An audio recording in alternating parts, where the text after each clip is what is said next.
अस्सलाम वालेकुम। अस्सलाम। आज मैं आई हूँ डॉक्टर शेख मोहम्मद सऊद के पास कुछ सवालात लेके जो अक्सर स्टूडेंट्स के माइंड में होते हैं कि हम उनको जो है कैसे पढ़ें और कैसे होम्योपैथी में आगे बढ़ें। बिल्कुल। तो सर मैं आपसे ये पूछना चाहूँगी, मेरा पहला सवाल तो ये है कि होम्योपैथी की वर्थ क्या है, क्या स्कोप है होम्योपैथी का? अच्छा देखें, वो एक बात है ना, कही जाती है कि कोई भी आप प्रोफेशन ज्वाइन करें तो वो इसलिए ज्वाइन ना करें कि कोई दूसरा वो काम कर रहा है। अक्सर क्या होता है कि हम कोई भी प्रोफेशन इसलिए ज्वाइन करते हैं कि यार वो जो मेरा चाचा का बेटा है या वो जो खाला का बेटा है या वो मेरा दोस्त बहुत कामयाब है तो मैं भी इसमें जो है वो ज्वाइन कर लूँ। और एक और बात कही जाती है कि अगर आप नाकामयाब लोगों के साथ बैठते हैं ना तो वो आपको कभी भी कामयाबी का मशवरा नहीं देंगे। फॉर एग्जांपल, अगर आप उन होम्योपैथिक डॉक्टर के साथ बैठते हैं जिन्होंने होम्योपैथिक तो पढ़ ली है लेकिन आगे नहीं बढ़े, तो वो आपको इसकी हमेशा यही कहेंगे ये वर्थलेस है। इसकी वर्थ कौन बताएगा? इसकी वर्थ वो बताएगा जो इस फील्ड में आगे क्या है। तो हमेशा ये मेरा सबको, बहुत सारे लोग इस वीडियो को आगे इंशाल्लाह देखेंगे कि कोई भी अगर आप प्रोफेशन ज्वाइन करते हैं ना तो हमेशा उस बंदे से मशवरा लें जो उस प्रोफेशन में आगे। वर्थ की बात की, देखिए वर्थ मैं कहता हूँ कि इंसान की होती है और प्रोफेशन चूज़ करने के बाद वो उसकी वर्थ में और इजाफा कर देता है। होम्योपैथी की बहुत ज़्यादा वर्थ है, दुनिया का दूसरा सबसे बड़ा इलाज है। इस वक्त 200 मिलियन अफराद ऐसे हैं जो कि होम्योपैथी की अद्वियात इस्तेमाल कर रहे हैं। खुद पाकिस्तान में आप देखें कि कितने ज़्यादा आप देखते हैं कि अब तो माशाल्लाह बड़ा स्कोप आ गया है, बहुत सारे इदारे हैं और बहुत सारे जो है वो इंस्टीट्यूशंस हैं। खुद मतलब पूरे पाकिस्तान में मैं आपको बताऊँ अप्रॉक्सीमेटली 180 होम्योपैथिक के मेडिकल कॉलेजेस हैं जो पढ़ा रहे हैं। तो जाहिर सी बात है जब इतने ज़्यादा मेडिकल कॉलेजेस हैं तो फिर इसका कोई स्कोप तो होगा। तो बहुत ज़्यादा स्कोप है, बहुत ज़्यादा वर्थ है। लेकिन बात वही है कि अगर कोई शख्स जो है वो MBBS कर ले और उसमें वो पढ़ाई नहीं करे और फिर वो जब क्लिनिक पे बैठे और मरीज़ नहीं देख पाए तो वो शख्स यही कहेगा कि MBBS का भी कोई वर्थ नहीं है। तो वर्थ बनाने के लिए पहले आपको अपना वर्थ बनाना पड़ेगा, तो फिर इसका बहुत वर्थ है। अच्छा सर, मेरा दूसरा क्वेश्चन ये होगा आपसे कि कौन सा सब्जेक्ट ज़्यादा इम्पॉर्टेंट है स्टूडेंट्स के लिए, जो मतलब ज़्यादा फोकस करना चाहिए? जैसे सब्जेक्ट्स तो बहुत सारे हैं लेकिन कोई ऐसा कोई सब्जेक्ट हो या ऐसी कोई बुक हो।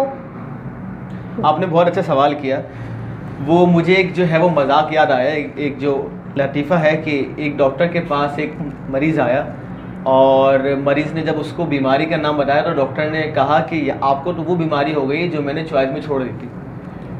तो ये देखें, वही अगर आप मेडिकल कॉलेज में मेडिकल स्टडीज़ में किसी एक सब्जेक्ट को प्रायोरिटी देंगे ना तो आप कभी भी एक अच्छे जो है वो फिजिशियन नहीं बन पाएंगे। एज अ फिजिशियन आपके पास कोई भी आ सकता है। होम्योपैथिक में हम देखें तो मैट्रिया मेडिका है, अगर आप दवाइयाँ ही नहीं पढ़ेंगे तो केस टेकन भी कर ली तो आप दवाई कैसे दोगे। एनाटॉमी है, जब आपको यही नहीं पता कि दिल कहाँ पे है, जिगर कहाँ पे है, गुर्दा कहाँ पे, तो कैसे डायग्नोस करेंगे। फिजियोलॉजी है, पैथोलॉजी है, सारी टेस्टिंग है, केस टेकिंग है, फॉरेंसिक मेडिसिन है, साइकोलॉजी है, मरीज़ का मिजाज समझने के लिए हमें पढ़ाई जाती है, हाइजीन है, कम्युनिटी मेडिसिन है। मेरे हिसाब से तो सारी चीज़ें ही अहम है और हर सब्जेक्ट को अहम समझ के पढ़ना चाहिए। और एक और बात कही जाती है कि कभी भी कोई आप ऐसे पढ़े ना तो आप ये सोच के पढ़ें कि मैं ये इसको पढ़ रही हूँ इम्तहान देने के लिए। तो आप देखें कितना फोकस के साथ आप इसको पढ़ते हैं। और ये तो मैं समझता हूँ कि हर सब्जेक्ट ही ऐसा जो सारी ज़िंदगी काम आता है आपको। तो मेरे हिसाब से सब सब्जेक्ट इम्पॉर्टेंट है। सही है।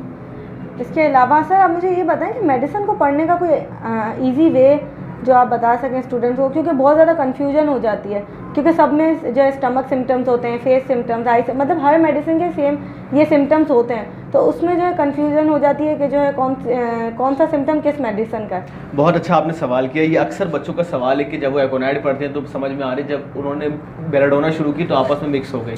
देखिए इसका हल ये है कि अक्सर क्या होता है कि एक तो राइटर अच्छा जो है वो चूज़ करें कि आप किससे पढ़ रहे हैं। हमेशा जो है पहले इंटरनेशनल बुक से जो है वो शुरू करें, जैसे डॉक्टर कैंट का मैट्रिया मेडिका है, डॉक्टर विलियम बोरिक का है, डॉक्टर क्लार्क का है।